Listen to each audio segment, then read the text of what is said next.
Assalamualaikum, halo Ananda, bertemu lagi dengan Bunda Zira. Apa kabar Ananda? Semoga selalu sehat dan semangat. Nah, pada hari ini Bunda akan bercerita tentang kisah Nabi Saleh alaihissalam. Ananda, pada masa Nabi Saleh alaihissalam, beliau hidup bersama dengan kaum Samud. Samud adalah nama satu kaum yang sangat terkenal. Mereka termasuk dalam kaum bangsa Arab. Kaum Samud tinggal di kawasan pegunungan Madian yang terletak di sebelah timur Teluk Al-Aqabah. Allah mengaruniakan berbagai kenikmatan kepada kaum Samud, sampai akhirnya mereka ingkar dan Allah mengutuskan Nabi Saleh alaihissalam di tengah-tengah kaum Samud tersebut, Ananda. Nah, Ananda mau tahu kisah lengkapnya? Ayo langsung saja kita mulai. Kaum Samud pada masa itu hidup dalam kemewahan dan kemakmuran. Mereka telah terwarisi kekayaan alam, seperti yang dahulu dimiliki oleh kaum Ad sebelum terjadinya angin topan. Mereka membangun gedung-gedung yang tinggi. Mereka mengukir gunung-gunung hingga menjadi bangunan megah. Pada saat itu, kaum Samud hidup dalam kesombongan dan keangkuhan, Ananda. Mereka juga banyak melakukan kejahatan yang luar biasa.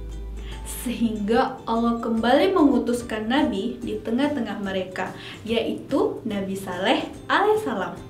Seperti nabi-nabi sebelumnya, Nabi Saleh juga diperintahkan untuk mengajak kaumnya kembali menyembah Allah Subhanahu wa Ta'ala. Nabi Saleh mulai mengajak kaumnya untuk kembali ke ajaran yang benar, kembali menyembah Allah. Namun, kaum Samud terang-terangan menghina dan merendahkan Nabi Saleh alaihissalam. Tadinya kami berharap kamulah yang akan memimpin kami, namun harapan itu sudah musnah. Sikapmu telah mengecewakan kami. Mereka awalnya sangat menghormati Nabi Saleh alaihissalam. Namun, saat Nabi Saleh mengajak untuk meninggalkan berhala-berhala yang mereka sembah itu, mereka menjadi sangat benci kepada Nabi Saleh alaihissalam, Ananda. Hari demi hari kebencian kaum Samud kepada Nabi Saleh semakin menjadi. Semua yang disampaikan Nabi Saleh alaihissalam selalu mendapat penolakan dari mereka. Suatu hari Nabi Saleh alaihissalam berkata, "Sesungguhnya aku tidak mengharapkan apa-apa darimu. Aku tidak mengharapkan upah, pangkat jabatan, atau apapun. Aku melakukannya semata-mata karena Allah Subhanahu wa Ta'ala. Jika aku melanggar perintah Tuhanku, siapakah yang akan melindungiku dari azabnya?" Nabi Saleh terus berdakwah meskipun kaum Samud semakin memusuhinya. Kesabaran yang merupakan sifat Nabi Saleh akhirnya membuahkan hasil. Sebagian kecil dari umatnya ada yang menjadi pengikut beliau. Hal itu membuat mereka yang ingkar dan memusuhinya menjadi gelisah, Nanda. Karena ketakutan dan kegelisahan itu, mereka pun berencana akan memalukan Nabi Saleh alaihissalam di hadapan kaumnya, Ananda. Mereka ingin Nabi Saleh tidak dihargai lagi. Kaum itu pun mulai berbincang-bincang dengan Nabi Saleh untuk membuktikan bahwa jika memang benar Nabi Saleh itu utusan Allah, maka buktikanlah di hadapan mereka secara nyata. Mereka meminta Nabi Saleh alaihissalam untuk mengeluarkan unta yang sedang hamil dari dalam batu besar yang tidak bercelah. Ananda tahu tidak apa yang terjadi selanjutnya? Apakah Nabi Saleh alaihissalam saat itu mampu mengikuti permintaan kaum itu?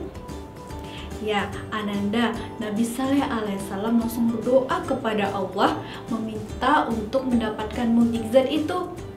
Allah lalu mengabulkan doa Nabi Saleh alaihissalam, Ananda. Pasti malu dan terkejut ya Ananda kaum Samud yang jahat itu. Lalu, semua orang yang mengejek seketika terdiam tanpa kata. Mereka mengucek-ucek mata, tak percaya dengan keajaiban yang baru mereka lihat itu. Bagaimana unta betina bisa tiba-tiba muncul dari batu? Aku juga tidak tahu. Wahai kaumku, inilah unta betina dari Allah sebagai mukjizat untukmu. Janganlah kalian mengganggunya. Jika kalian mengganggunya, kalian akan ditimpa azab. Semakin hari, kegelisahan para pemuka kaum Samud semakin bertambah. Kehadiran unta dianggap mengusik kekuasaan mereka. Kedudukan mereka yang tinggi di antara kaum Samud terancam jatuh. Sifat dengki dan iri masih melekat di hati kaum Samud. Mereka mengadakan pertemuan rahasia.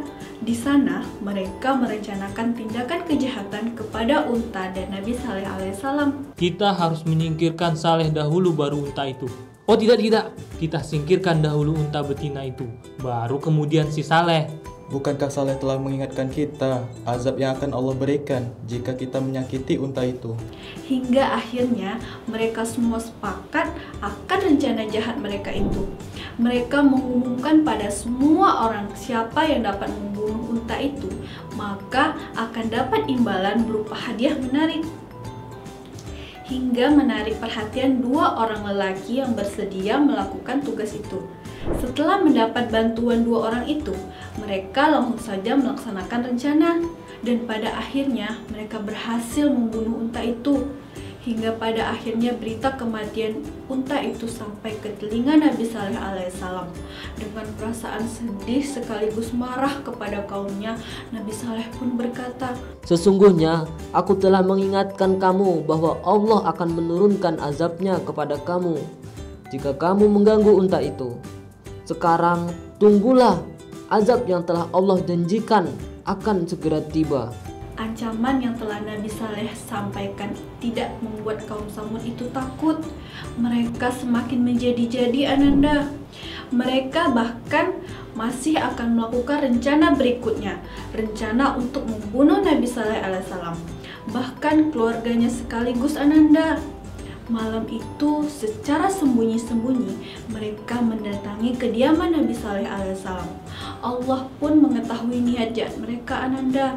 Maka dari itu sebelum mereka melaksanakan rencana jahat itu, Allah telah mengirimkan batu-batu besar yang menghujani mereka hingga mereka tidak bisa menghindari itu.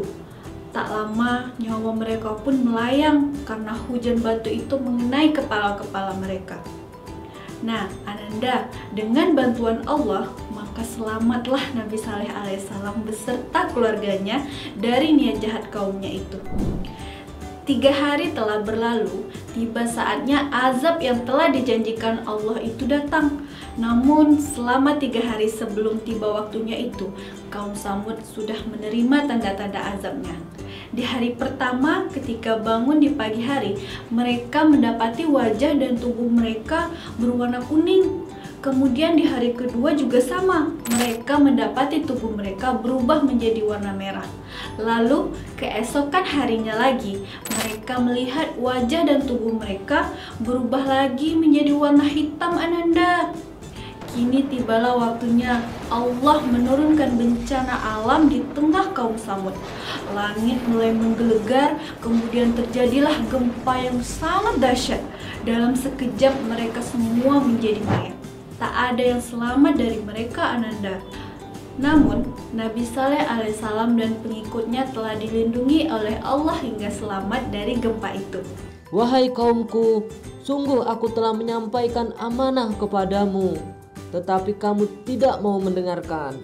Setelah berkata demikian, Nabi Saleh alaihissalam meninggalkan kaumnya itu dan pergi berhijrah ke tanah haram, lalu menetap di sana hingga beliau wafat di sana. Ananda, dari kisah kita ini bisa mengambil kesimpulan nasihat baik itu harus didengar ya Ananda. Tidak ada yang tidak mungkin jika Allah sudah berkehendak. Nah, sampai di sini dulu ya Ananda cerita dari Bunda tentang kisah Nabi Saleh alaihissalam. Ikuti kisah-kisah Nabi lainnya hanya di PAUD Apps. Sampai jumpa Ananda.